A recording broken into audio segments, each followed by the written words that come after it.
સીતારામ। નમસ્તે વિદ્યાર્થી મિત્રો, કેમ છો? મજામાં ને? આજે આપણે ગુજરાતીમાં આમ પણ હોય તો આપણે અગાઉના વિડીયોમાં આપણે સરસ મજાનું ગીત ચિત્ર સાથે જોયું હતું અને એને સમજ્યા પણ હતા અને કેટલાક નીચે સમાચાર આપણે વાંચ્યા હતા। એના પછી આપણને એક સરસ મજાની એક વાર્તા આપેલી છે ચિત્ર દ્વારા। તે વાર્તાને આપણે ચિત્ર દ્વારા સમજવાની છે। તો જો વિદ્યાર્થી વાર્તા વાંચીએ। વર્ગમાં આરો અવરો યુક્ત ભાવવાહી શૈલીમાં વાર્તા કહેવી શિક્ષકે આ વાર્તામાં પૂછવાના પ્રશ્નો કૌંસમાં આપેલા છે। તો આપણે આ પહેલાં વાર્તા સાંભળવાની છે આરો અવરો દ્વારા। તો જુઓ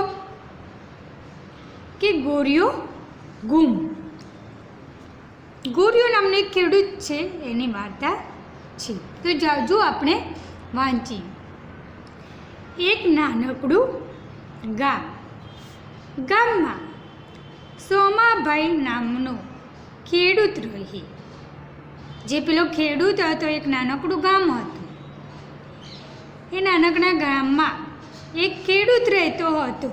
એ ખેડૂતનું નામ શું હતું? સોમાભાઈ।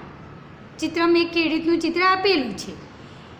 એક ભાઈનું છે, એક માણસનું ચિત્ર છે। એ માણસનું નામ શું છે? સોમાભાઈ। તેમની પાસે 2 બળદ। કેટલા બળદ? 2 બળદ। એકનું નામ કાળિયો અને બીજાનું નામ ગોરિયો। આ છે કાળિયો અને આ છે ગોરિયો। બંને બળદ એમના ખૂબ વહાલા। આ જે બંને બળદો હતા એ સોમાભાઈને ખૂબ વહાલા। માર્ચ મહિનો આવ્યો, બાજરી વાવવાનો સમય થયો। વાવણી માટે પહેલાં ખેતર ખેડવું પડે। સોમાભાઈ પોતાનું ખેતર ખેડવા બંને બળદ લઈને ગયા। અડધું ખેતર ખેડ્યું અને બપોર થઈ। સોમાભાઈ તો ભાતું ખાઈને આરામ કરવા સૂતા। હવે આ બંને બળદો રહ્યા એ માર્ચ મહિનો જ્યારે આવ્યો હતો ત્યારે બાજરી વાવવાનો સમય થયો। ત્યારે વાવણી માટે તો પહેલાં ખેતરમાં ખેડવું પડે। આપણે બાજરી વાવી હોય તો પહેલાં ખેતર ખેડવું પડે।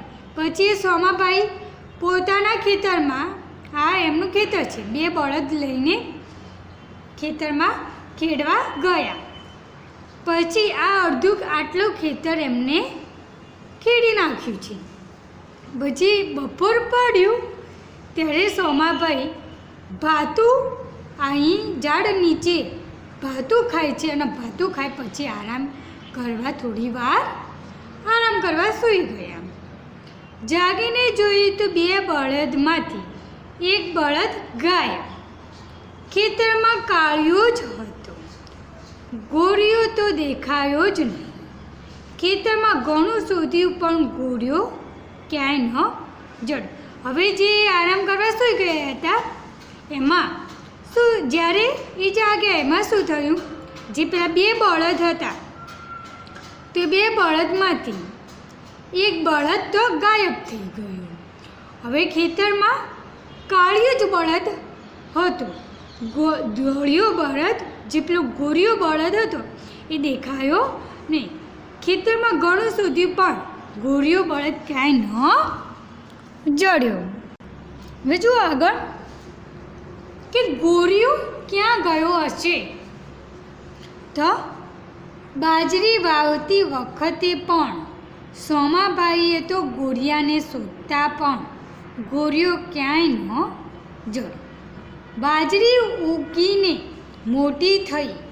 સોમાભાઈ તો રોજ ખેતરે આવે, બાજરી જોઈને હરખાય અને આખા ખેતરમાં ફરીને જુએ ક્યાંય મારો ગોરિયો નજરે ચડે, પણ ગોરિયો ન જડે। હવે સોમાભાઈને શું થયું? બાજરી વાવી નાખી। અને આખા ખેતરમાં ગોરિયો બળદ શોધ્યો, પણ ગોરિયો બળદ એમને મળ્યો નહીં. પછી બાજરી ઉગીને મોટી થઈ. સોમાભાઈ તો રોજ ખેતરે આવે અને બાજરી જોઈને હસે, ખુશ થાય અને આખા ખેતરમાં ફરી ફરીને જોઈ. પેલા ગોરિયા બળદને શોધે, પણ ક્યાંય ગોરિયો બળદ ન એમને જળ. એ ગોરિયો ક્યાંથી મળશે? બાજરી પાકી ગઈ. ઊભી બાજરીના ડૂંડા લણતા લણતા પણ ગોરિયો ન જળ. ડૂંડામાંથી બાજરીના દાણા છૂટા પાડ્યા, ચાળણીથી ચાળ્યા, તગારામાં ભર્યા, કોથળામાં ભરીને ઘરે લાવ્યા, પણ ગોરિયો ન જડ્યું. તે ન જ જડ્યું. હવે જે બાજરી પાકી ગઈ હતી એ બાજરીના ઊભેલી બાજરીના ડૂંડા એમને લઈ લીધા અને પછી ડૂંડામાંથી એમને બાજરીના દાણા છૂટા પાડ્યા અને એ બાજરી ચારણામાં ચાળી, પછી તગારામાં ભરી અને એ બાજરીના બોરામાં ભરી, કોથળામાંથી બાજરી કાઢી, ફરીથી સાફ કરી ઘંટીમાં દળી. રોટલા બનાવતા પહેલાં બાજરીનો લોટ ચણથી ચાળી જોડ્યો, તો એ ગોરિયો ન જડ્યો. તે ન જ જડ્યું. સોમાભાઈને તો સતત ગોરિયાના જ વિચાર આવ્યા કે મારો ગોરિયો ક્યાં ગયો હશે ને શું કરતો હશે. ઘરના બીજા સભ્યો પણ ગોરિયાની ચિંતા કરતા હતા. હવે પછી પેલી કોથળામાં ભરીને બાજરી લાવ્યા હતા ઘરે. એ કોથળામાંથી બાજરી કાઢી, સાફ સફાઈ કરીને ઘંટીમાં દળી. જ્યારે આપણે રોટલો કરીએ તો એ પહેલાં તો આપણે લોટ દળાવવો જ પડે. એ લોટ દળાવતી વખત આપણે બાજરી ચાળી અને લોટ બને પછી લોટ ચાળે છે. પછી સોમાભાઈ તો સતત ગોરિયાને વિચારતા જ વિચાર આવ્યા કરે છે, મારો ગોરિયો ક્યાં ગયો હશે ને શું કરતો હશે. ઘરના બીજા બધા પણ સભ્યો ગોરિયા વિશે ચિંતા કરે છે. નવી બાજરીના પહેલા રોટલા તૈયાર થયા. સરસ મજાના ગરમ ગરમ મોટા મોટા રોટલા સૌ સાથે જમવા બેઠા. તમને શું લાગે છે કે ગોરિયો મળશે? સૌની થાળીમાં રેવા બહેનને એક રોટલો મૂક્યો. સોમાભાઈની દીકરી સપનાને કોપટી બહુ ભાવી. તેણે હળવેથી રોટલીની કોપટી ખોલી અને એકાએક વઢેથી ચીસ પાડી. બાપુ, આપણો ગોરિયો! સોમાભાઈએ તો થાળી ધકેલીને કૂદકો પાડ્યો ને કોપટી નીચે જોયું તો ગોરિયો તો નિરાંતે બેઠો વાગોળતો હતો. શું કર્યું? જે પેલી નવી જે બાજરી લાવી તે રોટલા માટે, એ નવી બાજરી પહેલાં તૈયાર થઈ ગઈ. સરસ મજાના ગરમ ગરમ મોટા મોટા રોટલા બનાવ્યા. સૌ સાથે જમવા બેઠા. પછી સૌ સાથે જમવા બેઠા એટલે એવી વાતો થાય છે કે તમને લાગે છે કે મારો ગોરિયો મળશે. સૌની થાળીમાં રેવા બેને એક એક રોટલો આપી દીધો. બધા જમવા બેઠા એટલે રેવા બેને એક એક રોટલો આપી દીધો. સોમાભાઈની દીકરી સપનાને કોપટી ખૂબ બહુ ભાવી એટલે એને શું કર્યું? હળવેથી રોટલાની કોપટી ખોલી અને એકાએક મોઢેથી ચીસ પાડી. બાપુ, ઓહ, આપણો ગોરિયો! સોમાભાઈએ તો થાળી ધકેલી દીધી અને કૂદકો મારીને તરત જ ઊભા થઈને નીચે જોયું તો ગોરિયો જે હતો, જે પેલો બળદ હતો, એ તો નિરાંતે બેઠો બેઠો વાગોળતો હતો. સોમાબાઈ તો નાચવા માંડ્યા, મળી ગયો મારો વાલો કોડિયો મળી ગયો. સોમાબાઈ તો હવે પછી જોર જોરથી નાચવા માંડ્યા. પછી એમને નવાઈ લાગી કે ઓહો મળી ગયો મારો ઘોડિયો તો મળી ગયો. જુઓ તો આ કોપટી ઉખાડેલી છે ને એના નીચે ઘોડિયાનું ચિત્ર તમને આપેલું છે. તો વિદ્યાર્થી મિત્રો આપણે ચિત્ર દ્વારા સરસ મજાની બળદ એક ખેડૂતની વાર્તા આપણે સાંભળી. હવે આપણે આગળ જોઈએ. હવે વિદ્યાર્થી મિત્રો જુઓ, કહો આખી વાર્તામાં તમને ક્યારે બહુ હસવું આવ્યું? તો જ્યારે તમને હસવું આવે એ તમારે વાર્તા વાંચો. ચાલો હસી, મોટું બગાડીને હસો. તો જોતી તમારે હસવાનું. જુદા જુદા પ્રાણીઓના ચાળા પાડીને હસો. હવે અલગ અલગ પ્રાણીઓના તમારે ચાળા પાડીને હસવાનું. ગાંડાની જેમ હસો તો ગાંડાની જેમ હસવાનું. કોઈ ગલી પચી કરે તો પણ હસો, કોઈ આપણને ગલી પચી કરે તો પણ આપણે હસવાનું.